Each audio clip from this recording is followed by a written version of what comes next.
Hey guys, how we doing? Back on another video from Seth the Programmer. Excited for this one. Itachi is one of my faves. I saw this on Twitter a while ago where Seth was saying he was working on this video, and now we're going to find out how underrated Itachi is. Like, he was so amazing. And like, people don't seem to give him as much credit as he deserves. Like, he was incredible. It was like, like people always say that the third Hokage wasn't that great. He really was. So let's get into this. Itachi is underrated. Oh, if you're a fan of Naruto, definitely subscribe to Seth. It's your host, Seth the Programmer, and today we're going to be going over Itachi Uchiha.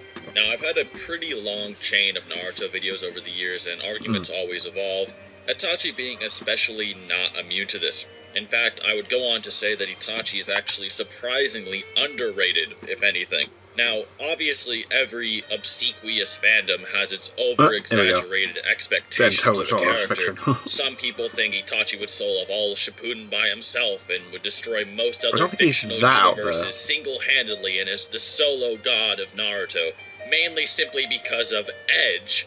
But this is obviously going over him more realistically and will describe many of his character traits that have held him back over the series while describing the limits of what his abilities can really be argued as. I also think that there's many things that should be said here for the community to etch into their hearts and minds and show around when the time comes. So I think this will be overall an important piece to the scaling archive I have, very similar to my Heroes and Minato videos respectively. This video will also go over extra materials such as Itachi Daylight, Itachi Midnight, and the Akatsuki novel, respectively, which I feel many people overlook when scaling him that might be refreshing or interesting to hear about. Not knowledgeable at all, apart from like the Naruto Explain videos I've been watching recently. If it's not your first rodeo, maybe you should consider subscribing, or if you like the video, learn something new, maybe consider liking the video as well. I'd really appreciate it, and let's get started. Alright. From the get-go, I think it's important to establish Itachi as a character before going over him as a fighter. He's shown great potential from a very young age. We're talking about the kid with immense talent and the mindset of a Hokage at 7 years old, after all. Hell yes. So there's more depth to Itachi than just raw power. This conversation is important because his character, more often than not, hinders his ability in combat, and many fans are surprisingly blind to this. Examples being some actually believe Sasuke in his fight with Itachi was really winning or seriously countering Itachi's full power, and had absolutely no clue that it was just Itachi basically ending himself to make amends for his failures and save Sasuke from Orochimaru. In a similar sense as Minato's golden boy missteps I outlined in the 4th Hokage's underrated video, failure and conflict play a huge role in the development and portrayal of Itachi's character throughout the story of Naruto. Since he was no more than 4 years old, as described in Itachi's story Daylight, he was greeted with massive mountains of bodies and his father's borderline nihilistic view of shinobi, which almost made him awaken his Sharingan in anger at such a young age. Goddamn. He was a boy whose face was carved by lines of which Danzo describes as the bearer of chaos and bad luck. Since this, he has wanted to become the Hokage and the strongest shinobi, so that all others would be forced to obey him and stop fighting amongst each other. We even see this sentiment somewhat echoed by Sasuke in the final battle with Naruto. This would be the reason he would be so set on stopping the Uchiha from fighting the Leaf, and ended up pushing Itachi to becoming the greatest talent the Academy had ever seen at the time, even compared to his predecessors like the 4th Hokage. It also caused him to overstudy and research into everything from Kekkei Genkai, Tailed Beast, and even things like sage techniques or the fundamentals of nature energy, which is probably why he was able to instantly recognize Kabuto's Sage Mode and the Ryuchi Cave. He knew what to do. This study would then help to prepare him for his encounter with masked Obito as well, with Obito eventually destroying his team too and killing one of Itachi's teammates. Obito casts a massive genjutsu that shakes the very air around them, with Itachi avoiding this where others, including Jonin and Daimyo's guard, couldn't. But it's not enough to save everyone around him. This encounter would reinforce Itachi's philosophy that he needed to be the strongest, and he would look to surpass this masked man specifically. So from here you have a very conflicted child who is both a pacifist and someone who thinks pacifism can only be achieved through absolute power and force of will, and thus desires to better himself constantly. And while Itachi may be a rather serious pacifist and power-hungry, he's an even more serious utilitarian and realist. Danzo, a rather underrated character as well, mind you. Yeah. Read most top shinobi like a book, and Itachi, a shinobi Danzo says you see maybe once every 100 years, is no exception. Danzo poses a hypothetical to him and asks, if there was a ship at sea, including crew, and one person among that crew was deathly sick. With this one crewman threatening to contaminate all the others with his illness, would it be acceptable to kill him? And Itachi's cold response is to simply say that the man would die anyway and he'd do what he had to do. This is perfect because it outlines that while Itachi has massive disdain for fighting and harming others, he will still hurt and harm others if his aversion of not doing so supersedes his value of doing so. Right. This explains why he spared so many characters who he could have easily massacred, Easily killed Kakashi people like, and damn, Asuma, yes. who have actually questioned Itachi's reasoning for doing so since his very first appearance in the manga. Itachi being a part of the Akatsuki is another curious matter as well. It might seem like somewhat of a contradiction for him to be in it, however, it's stated he only is trying to get on their good side, so they'll divulge more secret and classified so we can information learn to him, stuff and which share they it. only give to those they trust. It's also stated in the manga numerous times that Itachi did it to protect Konoha from Obito and Sasuke from Danzo. Of course, Itachi does have a dark side that was brought out by Danzo in the death of Shisui, such as when he was actually planning to kill his father and all the ringleaders of the Uchiha coup in the middle of the street, had Sasuke not intervened in the novel, something that's not so apparent in the anime and manga since you can't really read Itachi's thoughts. Yeah. Although this is still almost always superseded by his pacifism and his duty to his beliefs, and even then he did this for a very justified reason and not just raw anger. All the fights you could really mention with him in it are not displays of his true strength. The exception being battles against characters he doesn't need to hold back in, like versus Edo Nagato, Hydra, Orochimaru, and Sage Kabuto. But even in that fight against Kabuto, Itachi was not allowed to go all out due to not being allowed to kill him, or else the Edo Tensei would have continued, and we all saw what happened to Orochimaru and Nagato. So, what is Itachi's true strength? Once again, Itachi is a child prodigy. At 9 years old, he's cleared the Forest of Death in Itachi Daylight, a 3-man assignment normally. However, he did this solo and in the fastest time ever seen in the verse, except for later on when Gaara surpasses it in Part 1. Well, whatever. Even faster than Kakashi and Minato's records, respectively. And by 12 years old in Itachi Midnight, not only was he considered the top of the Uchiha by Danzo and Hiruzen, he was considered a valid opponent by a 20-plus-year-old Obito Uchiha. The same Obito who at 14 had one of the most hacked Mangekyo of all time, a Zetsu-amped body, and could scare Minato into sacrificing himself to try and stop him in the future. The same Obito that could take a Rasengan straight to the body from the 4th Hokage, a Hokage who could threaten a man rivaling a perfect Jinchuriki 8-Tails with just a kunai, and considering 12-year-old Itachi a valid opponent, and thus listen to him and not coming to the leaf as well. The scaling is very consistent considering later on, Obito was sure that if an older Itachi knew more of his secrets, he would already have been killed, so Itachi being a rival at such a young age is actually very consistent.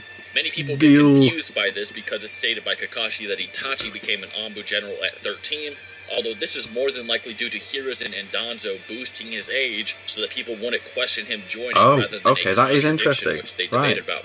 With Kakashi not knowing much about him really to begin with, if you do want to say he was 13 instead of 12 here, nothing really changes though. Yeah. Not much time later, Orochimaru is teamed up with Itachi in the Akatsuki. Orochimaru, of course, tries to steal his young Uchiha body, and is suddenly impaled from all sides and stuck in place while Itachi slashes his arm off in the real world.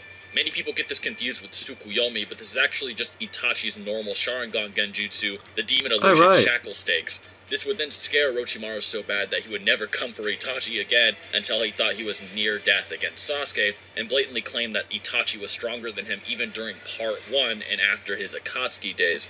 This is important because Orochimaru is the same character who could scrap with the third Hokage, Hiruzen, and could summon 2 of the Hokage. Hiruzen being stated as the strongest Kage even as an old man, and many people who have seen my Hiruzen video will know that Hiruzen held back against Orochimaru for most of the fight. However, what if I told you that Orochimaru probably held back as well? Many people aren't aware of this, and I was considering making an Orochimaru video for this very reason, but it's implied in many mediums that Orochimaru still has feelings for the Sannin and his teacher. The bond didn't waver, per se. This is shown in the way he fights Hiruzen, as well as stated in the Naruto data books. He starts the encounter by stabbing himself in the hand to get over his emotions towards his old teacher, and stop himself from crying, and then summons Edo Tensei to do all his dirty work while he just watches. So he doesn't have to fight. He almost never participates in the fight himself and seems almost reluctant It's a conflict Yeah, he's between his kinda, like, future not versus wanting his past. to. Wow. And in the fight, he also never unleashes his strongest Hydro Jutsu, and doesn't even make his own summonings or anything. So while he may have been going for the kill, it wasn't all a one-sided holdback session per se. This would also be consistent considering Orochimaru could put a much younger Hiruzen and Enma on the ground back in the day when he was escaping the Leaf. Yeah. An Enma went older who could shove the Nine Tails out of the village. Now, who you think would win if they both went all out isn't really important. All that matters is both never went all out, but Orochimaru claims Itachi is superior to him and won't even bother clashing with him after getting annihilated so easily.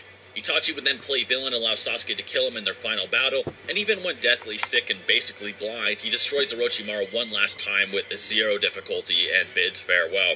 Time would pass, and eventually Sasuke would implant Itachi's eyes into himself, awakening the eternal Mangekyo Sharingan, with Kabuto reanimating many high-powered shinobi for Obito's 4th Great Ninja War, including Itachi himself. As an Edo, Itachi's real first fight comes up against Kyuubi Chakra-enhanced Naruto and Killer Bee. In this fight, Naruto is pushing himself to his absolute limits, with Killer Bee trying to play as a support role, but even with just his normal Sharingan, Itachi is far too much for them to really handle. With him being able to easily parry away all of KCM Naruto's taijutsu and even dodge Killer Bee attacking it's incredible. his blind It's spots so at incredible. the same time, which people really overlook. That is and this is one of the amazing things that feat. makes Itachi so powerful in combat, his insane speed and hacks techniques, which is something you'll notice throughout this video. Eventually, Itachi is hit by his own Kodoa Matsukami he set up in advance with Nin Naruto and turns on Edo Nagato, burning him and his summonings away with Amaterasu so fast that Nagato can't even react, despite his body being on auto counter mode due to the Edo Tensei, as described by the 3rd Raikage and the 2nd Mizukage. Nagato tries to regain his footing after he regenerates from Amaterasu and Kabuto's help, and tries to capture Killer Bee and Naruto with Chibaku Tensei. Despite Itachi not even using his full Susanoo, the group blow it away with Itachi ending things by blitzing Nagato with his Totsuka Blade. You could argue that this is because Nagato wasn't mobile enough, however Nagato didn't even attempt to counter it with Shinra Tensei or anything and was surprised. Regardless, Nagato is out of the game. Itachi gives Naruto a word of advice on how trying to handle everything yourself will result in failure, referring to how he himself desired absolute power to control all others and force them to stop fighting. Basically saying Itachi and Naruto had similar mindsets at a time. Itachi then goes off to release the Edo Tensei while Naruto deals with Madara, and Sasuke with the EMS shows up as well and tries to restrain Itachi with Susanoo, and Itachi simply smacks his Susanoo away and tells him of his mistakes. In the end, however, both are forced to face Kabuto, a supposed rival to Kakashi in Part 1, who has now mastered Sage Mode and taken Orochimaru's chakra without being able to kill him. This fight is very interesting because it hammers in that speed scaling I was hitting at earlier.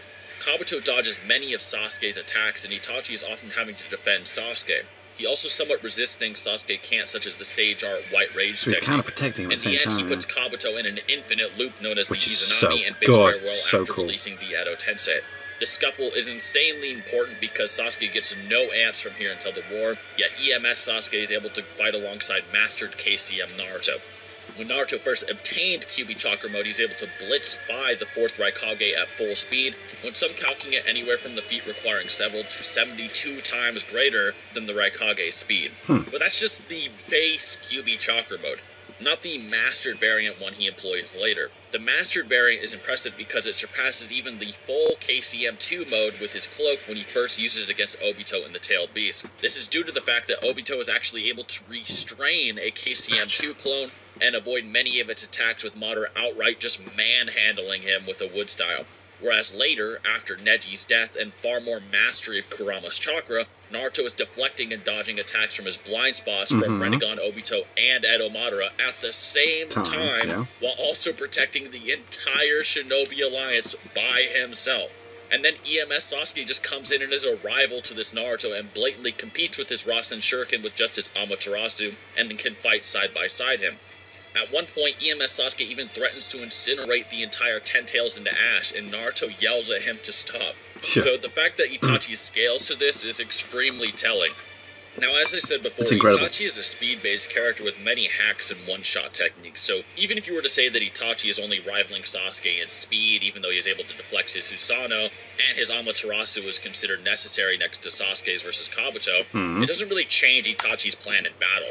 The most famous of Itachi's hacks is, of course, His his genjutsu is incredible. Now, I already He doesn't went need to over make his eye normal contact. genjutsu, such as how he no-diffed Orochimaru with his demonic illusion, proving he doesn't even need stronger genjutsu for high Kage-level opponents. However, most people are actually curious about Itachi's Tsukuyomi, one of his stronger hacks. Infinite. The Tsukuyomi is a very interesting ability that most people surprisingly underestimate and don't really understand all that well. The data book describes it, and it's insane. So, amidst the insight and hypnosis possessed by Sharingan is a supreme genjutsu, born from the after-mentioned hypnosis, Tsukuyomi. Originally, people on the face of the earth lived bound by limitations like time, gravity, and space, and how people exert their abilities within those restrictions is what separates the victors from the vanquished. But in the mental world where the caster drags their opponent, the Tsukuyomi Jutsu gives them control over those very limitations. Namely, this means inside the Genjutsu, the physical world's common sense is completely irrelevant, and opposing the caster is impossible. Someone caught into the Tsukuyomi find themselves in a strange world of infinity, their fate lying inside the caster's hands. Sometime they will undergo the torments of hell, and some other time they'll be repeatedly shown a horrendous, hellish picture of agony and mayhem, with no idea of when either of those will end. As a result, the poor prisoner can only wait until the collapses of their psyches. Even a body made of iron or the speed of light are powerless before this jutsu, which is why it is feared as the most powerful. In essence, he's trapping his opponents in an infinite illusionary universe where he is controlled. The jutsu cannot be stopped even by perfect Jinchuriki like conventional genjutsu. Naruto warns B of this, as only the victim knows the genjutsu is happening, and the seemingly endless cycle in the illusion is only an instant in the real world. During this genjutsu, Itachi can make you live out your entire life, and Itachi, which he does in that. Itachi casts Tsukuyomi on many Uchiha. Doesn't he do it on his wife? Uchiha. And in the illusion, he makes the time that moved within the genjutsu 1/100th of yes, 1/1000 doesn't he make his wife of 1 or girlfriend live out a whole life thinking she had a great causing life? her to live out her entire life in the illusionary universe and die of old age in an instant. And when she wakes up, her mind snaps and she dies. This is described as the mind and body were indivisible. If the mind decays, the body follows. Meaning, if Itachi mind breaks you, you die. Itachi would then go off to kill Yashiro Uchiha in a way more brutal way with Tsukuyomi by stabbing him with infinite clones and causing his mind to break and die to pain and anguish rather than time.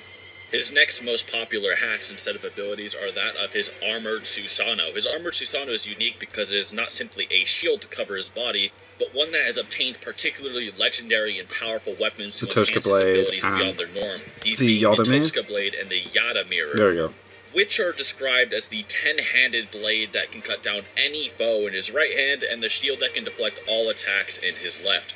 The Totsuka Blade is a variant of the Kusanagi blade Orochimaru used to fight off in her Enma in his adamantine staff state, and on contact with its non-physical and formless blade, it plunges whoever it touches into a genjutsu, while simultaneously sealing them for eternity in a gourd, with the Yada Mirror altering all its properties to match whatever attacks strike it, cancelling them out. Next is his Amaterasu. Now, the Amaterasu is definitely one of those things that gets insanely powerful. It tends to be underestimated due to his inability to really affect the Six Paths Renegon-esque cast later in the series, all the aliens from outer space that just neg ninjutsu and can absorb it, but for beings that are normal, that can't simply absorb or negate ninjutsu, it is insanely powerful. In the hands of EMS Sasuke, Amaterasu was going to burn the Ten Tails into ash and make Naruto worried, with it being able to burn through the fire-breathing toad of Jiraiya, Nagato and his summonings, and even the perfect Jinchuriki Eight Tails. In the data book, it's described as having temperature like the sun. However, this is actually downplayed. Energy transferred through heat is not as impressive as you think it is.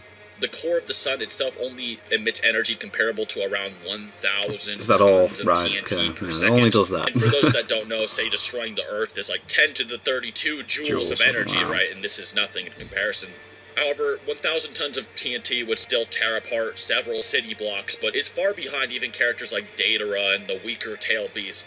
This is because an object won't reach a temperature beyond the source of the heat itself. However, even if we remove this restriction allowing the object to continue climbing on in temperature, we still only see calculations in the 1 million megaton per second range. This sounds like a lot again. Really, it doesn't compare to the things we see from characters like the 9 and 10 Tails perform on a regular basis. So if anything, this is a downplayed statement, and it's sort of similar to saying like a Chidori that can break through rock, right? It's like, okay, we get that. Another thing to consider is like, okay, just because you're as hot as something doesn't mean you can blow it up. right? If you're as hot as the sun, it doesn't make you star level. The sun, With yeah. all these hacks, later war arc speed scaling, and a massive intelligence that even scares Obito, it's no wonder Kabuto thought he could have possibly prevented the war with the secrets he had. Of course, this is not him saying he could solo the war, but still, Itachi's power is absolutely insane for what would seem like almost no reason at first. In Obito's case, he awakened the Mangekyo, sure, but he also had like a Zetsu body that took him beyond just normal persons, and he also had Madara's training and learned insane things from Zetsus and so on. Madara is a reincarnation of Indra, had EMS, and had many more cataclysmic battles and pitched fights against Hashirama alongside the Nine Tails and so on, so he kind of makes sense. So why was Itachi so strong? Yeah. And the answer is actually quite similar to Madara, but it makes more sense. As I described earlier, ever since Itachi was younger, he trained both his body and mind to its peak, even in times of peace. Although the truth is that his hatred is what amped his Sharingan to this pinnacle we see throughout the series.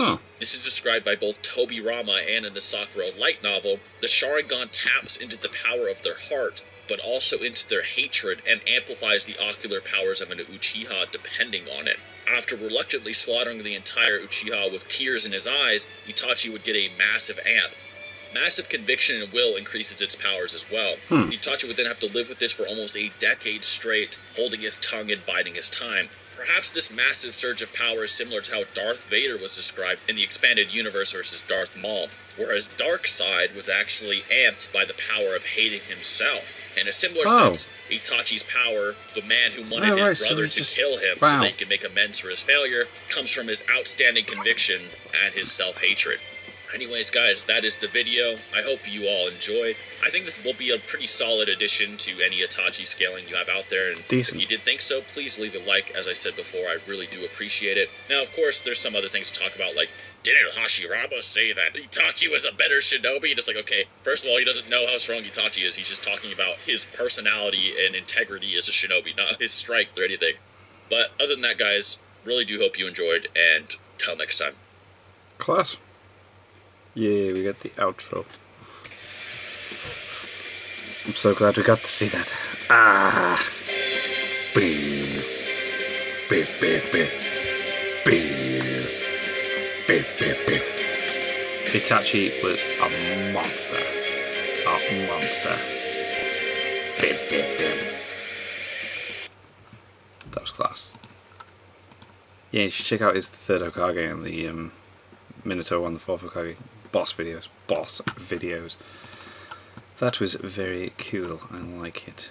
And thank you guys very much for watching. What did you guys think of that? What did you guys think of this? Click like, subscribe, leave in the comments down below. Let me know what I should watch and discuss in future videos.